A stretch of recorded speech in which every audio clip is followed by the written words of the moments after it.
अस्सलामुअलैकुम बेगम की बटन। तो कैसे हैं आप सब। तो यार यहाँ पर जीनत एंड कंपनी के तमाम से ट्रांजैक्शंस मौजूद हैं। तो यार देखो मैं नेहा सिद्दीकी आपने कहा था कि क्वेश्चन का मेंशन कर दो। यार मैं मेंशन नहीं कर सकती थी क्योंकि मैंने करवाया ही नहीं था, अपलोड ही नहीं की थी वीडियो। तो यार दे रहा है दुरुस्त आए, तो हम यहाँ पर अपलोड कर दिए। ये तमाम तरह जो चीज़ें हमारे पास मौजूद हैं वो 31 दिसंबर 2013 तक, मतलब इस पूरे साल में 2013 में जितना कुछ हमारे पास ट्रांजैक्शंस हुई हैं वो मौजूद हैं, उसके कस्टमर्स मौजूद हैं, अमाउंट मौजूद हैं। हमारे पास ये तमाम तरह बातें जीनत बाजी की हैं। रिक्वायरमेंट में कुछ ऐसा है, हमारे पास यहाँ पर रेट्स मौजूद हैं। तो हमारे पास बैड डेट एक्सपेंस निकालना है, ये थोड़ा अतरंगी सा सवाल है, समझ रहे हो। सेकंड में हमारे पास सिंपल ये जब हम काम कर लेंगे ना, इसके बाद सिंपल सेकंड बात सॉल्व हो जाएगा कि हमारे को टी अकाउंट बना करके जनरल जर्नल बनाना है। टी अकाउंट में तुम्हें ये तो पता होगा हमारे पास स्टार्टिंग बैलेंस ऑफ अलाउंस और बैड डेट्स होना चाहिए, क्योंकि यहाँ पर ना हमारे पास इनकम स्टेटमेंट अप्रोच के तहत बनाना है ना बैलेंस शीट अप्रोच के तहत हमारे को कुछ करना है। तो अकाउंट रिसीवेबल की घंटा ज़रूरत नहीं है, सिर्फ और सिर्फ अलाउंस और बैड डेट्स पर हम जिंदा हैं।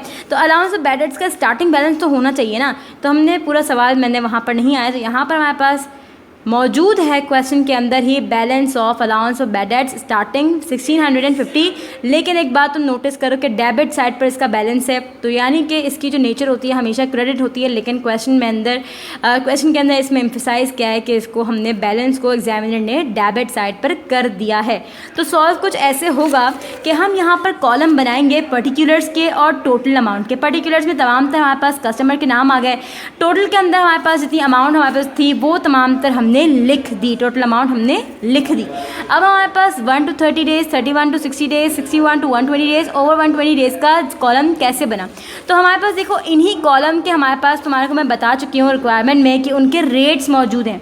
अब जाहिर सी बात है इन तमाम तरह दिनों के जब हमारे पास अमाउंट निकलेगी उसी के बाद हम इनको इनके जो मिले हुए जो परसेंटेज या फिर इसको बोलो परसेंट है, उससे हम रेट से हम उसको मल्टीप्लाई कर सकेंगे अमाउंट को। तो अब जाहिर सी बात है हम इन्हीं के कॉलम बनाएंगे, किसी और के तो बनाने से रहे। तो अब हम स्टार्ट करते हैं कि अब हमारे पास कॉलम बनाने के बाद करना क्या है। अब देखो ये तमाम तो कॉलम बनाने का वजह क्या है, इसकी ज़रूरत क्यों पड़ी। इसकी ज़रूरत इसलिए पड़ी कि हमें ये पता चलेगा कि हमारे पास ये अमाउंट कब हमारे को मिली है, जीनत बाजी को कब ये अमाउंट मिली है, ठीक, कितने दिन गुजर गए थे या कितने दिनों में मिली है, ठीक है। अब सिंपल हमारे पास क्वेश्चन शुरू होता है। यहाँ पर हमारे पास डेट की ज़रूरत पड़ेगी। तो ट्रांजैक्शन जो डेट थी 30 जनवरी थी, शराज भाई की 5000 रुपये की ट्रांजैक्शन हुई थी।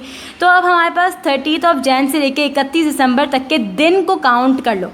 दिनों को जब तुम काउंट करोगे तो सिंपल तुम्हें पता चलेगा 2 महीने होते हैं तो 60 दिन होते हैं, 3 महीने होते हैं तो 90, 4 महीने होते हैं तो 120 दिन। लेकिन यहाँ पर तो हमारे पास सिंपल जनवरी को भी अगर हटा दो, क्योंकि जनवरी की 30 जनवरी को ट्रांजैक्शन हुई थी तो जनवरी तो ख़त्म ही हो गया। तो हम फेब से स्टार्ट करेंगे काउंट करना, फिर भी 11 महीने होते हैं। तो ऑब्वियस है 120 डेज़ ऊपर पे जाकर हमारे पास ट्रांजैक्शन हुई है। ओवर 120 डेज़ में इसकी जो हमारे पास अमाउंट है वो लिखेंगे, ठीक है। आपको ये बात समझ आई? अगर नहीं भी समझ आई तो बहुत ढेर सारा अभी कस्टमर बाकी हैं, तुम लोग को समझ आ ही जाएगा। 20 जुलाई की बारी आई है। अब 20 जुलाई में ट्रांजैक्शन हुई है बदर एंड कंपनी की 20,000 रुपये की। तो ये जो हमारे पास 20 जुलाई, तो ऑब्वियसली 20 जुलाई से लेकर 31 दिसंबर तक तुम अगर इसको काउंट कर लो, डेज काउंट कर लो, जुलाई, अगस्त, सितंबर, अक्टूबर, नवंबर, दिसंबर, 3 महीने तो हमारे पास 90 दिन, 4 महीने तो 120 दिन। अब जाहिर सी बात है 150 और 180 दिन बनते हैं। तो ऑब्वियस है ओवर 120 डेज़ के अंदर ही इसके कॉलम में इसकी अमाउंट लिखी जाएगी। अब हमारे पास जो एक और बना है 15 सितंबर को 32,000 का फैज़ान भाई का हमारे पास काम हुआ है। सितंबर से लेकर 31 दिसंबर तक काउंट कर लो डेज़, मतलब कि सितंबर, अक्टूबर, नवंबर, दिसंबर, 2 महीने होते हैं तो 60, 90, 120, जो हमारे पास पूरा मुकम्मल बना है 120 दिन का, ठीक है। 120 डेज़ हमारे पास टोटल बने हैं। तो हमने यहाँ पर क्या कर दिया, 61 से लेकर 120 डेज़ के कॉलम के अंदर हमने 32,000 की अमाउंट लिख दी। तो अब देखो 27 अक्टूबर की तुम किस तरीके से करोगे, 9,000 है। 27 अक्टूबर से अक्टूबर, नवंबर, दिसंबर, 2 महीने होते हैं तो हमारे पास 60 प्लस एक और हमारे पास महीना मिला तो 90 दिन होते हैं। तो ऑब्वियस है 61 to 120 डेज़ के अंदर ही इसकी अमाउंट हम लिखेंगे। अब इसी तरीके से मेरे ख्याल तुम लोगों को समझ आ ही गया होगा। अब 10 हमारे पास नवंबर है, तो नवंबर, दिसंबर, 2 महीने होते हैं, नवंबर, दिसंबर, 60 दिन, 60 डेज़, तो हमारे पास 31 to 60 डेज़ की कॉलम के अंदर तुम लिख लोगे। अब हमारे पास इनके जो है 12 नवंबर, तो हमारे पास नवंबर से 12 नवंबर से लेकर 30 और 31 दिसंबर काउंट कर लो, जितने डेज़ बनेंगे तो वो भी हमारे पास 31 to 60 डेज़ में ही आएगा कॉलम के अंदर, क्योंकि 2 महीने इज इक्वल्स टू 60 डेज़।